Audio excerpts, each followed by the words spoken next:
next team that we're going to discuss here tonight on the Sports Arena, and that, in fact, is the Minnesota Vikings. So, again, let me go ahead and pull up their schedule here. And I apologize. I'm trying to get it to where everybody can see it. But clearly, they start off at Cincinnati. We've been talking Cincinnati for the past couple of shows and what they probably won't do. But, Megan, I'm going to start with you. When I look at this team, give me your thoughts on the Minnesota Vikings. And more importantly, Mr. Bet on Yourself, Kirk Cousins, he still has got Justin Jefferson. He still has got Dalvin Cook.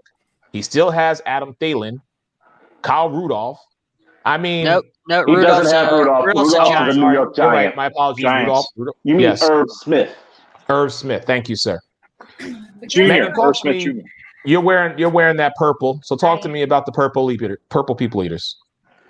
You know what? I think that they're going to be decent this year, just kind of middle of the road. If we still had the regular season, I would have them at 8-8. But I'm going to go ahead and go with 9-8, just because I think Dalvin Cook is that good.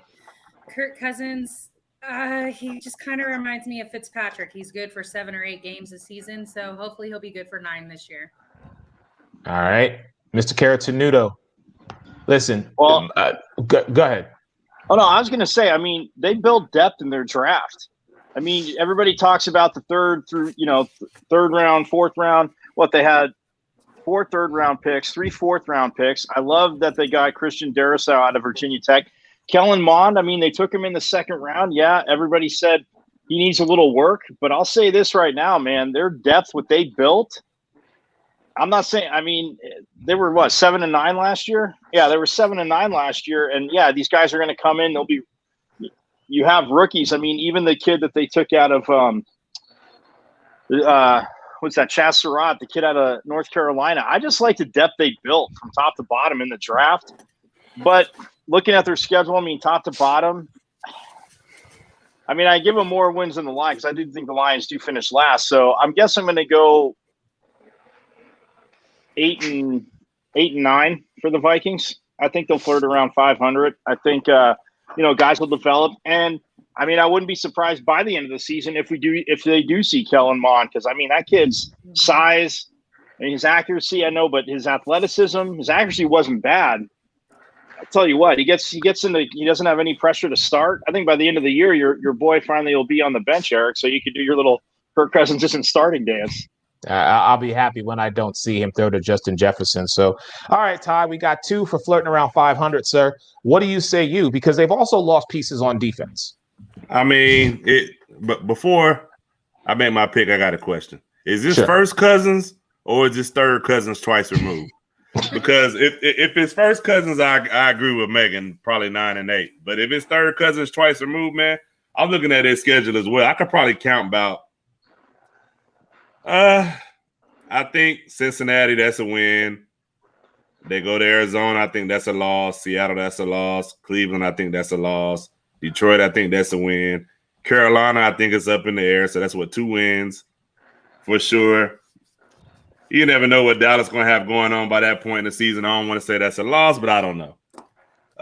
So, I mean, that's 2 games I think that might be up in the air. The Chargers, I think that could possibly be a win. That's 3.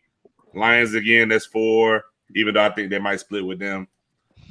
Somebody said something about Pittsburgh, even though I think Pittsburgh will be fine. But I got him at like probably 7 wins.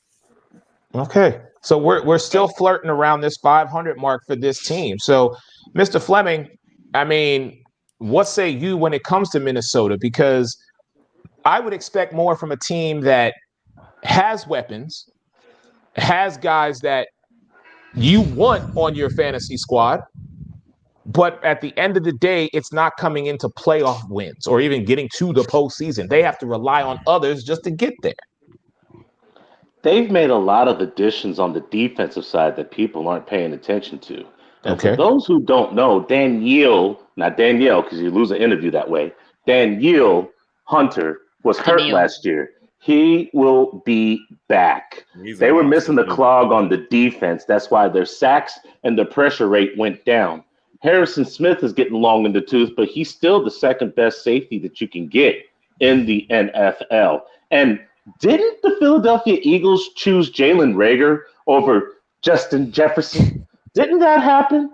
All Justin Jefferson did was have what? Double-digit touchdowns, 1,000 yards receiving his rookie year. Adam Thielen is a boss. Undrafted free agent, did his thing, been with Minnesota. And Dalvin Cook, when healthy, can say that he's one of the best running backs in the NFL.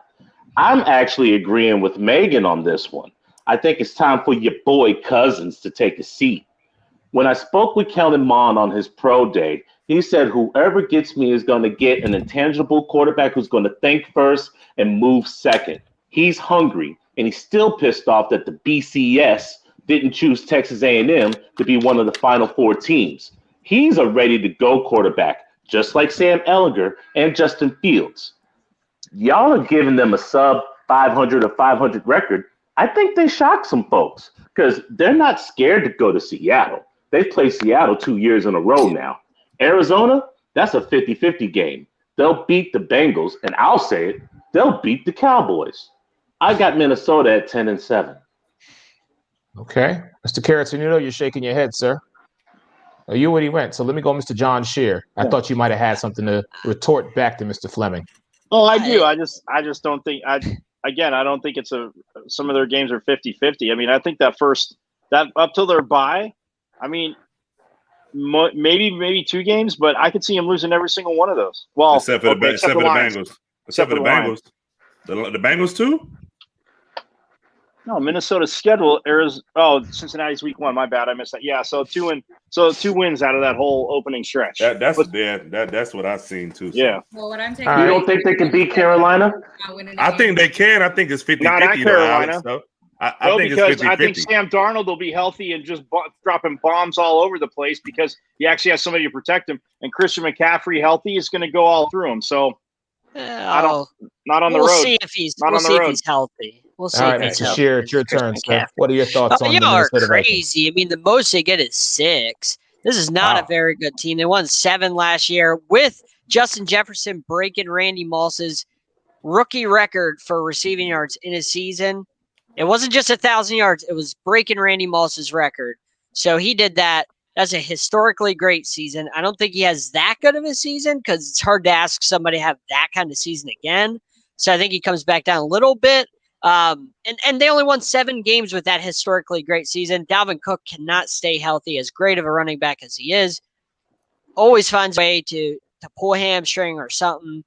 They have some decent backup running backs, but the defense is not very good. Even with Danielle Hunter coming back, defense still, like you guys said on Monday, if you got no defensive backs, it doesn't matter what you do up front. You're going to get smoked. So the defense isn't great. Kirk Cousins will go 400 yards and 5 touchdowns in 1 game, then 3 games in a row with 105 yards, no touchdowns and a pick. That's Kirk Cousins. You never know what you're going to get out of him week to week. He's inconsistent. He takes a lot of sacks, even with the new offensive line. Takes a lot of unnecessary sacks, makes some bonehead plays. He's not a great quarterback. He's good, but not great. So I think 6 is the most they get. They're going to get beat up by the Bears and the Packers. That's 4 losses right there. I don't think they're physical enough to be able to handle those 2 teams. So that's 4 losses right there. So 6 at most, and that's me being generous. All right.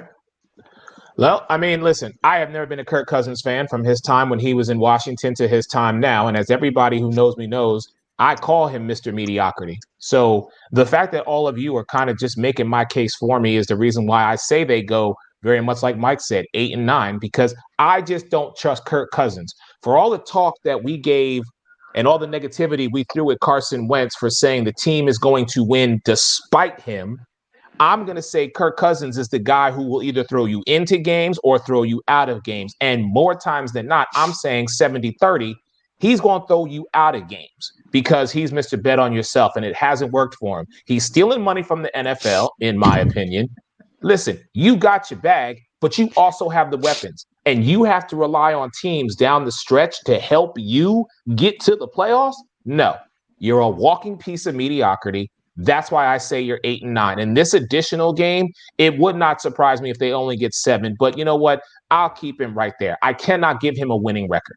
Not until he shuts me up and proves me wrong that consistently for this whole entire season, he can be the guy to control the game and when needed, be the guy to close out the game.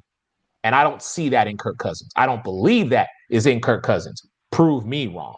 So that's why I say 8 and 9 for him.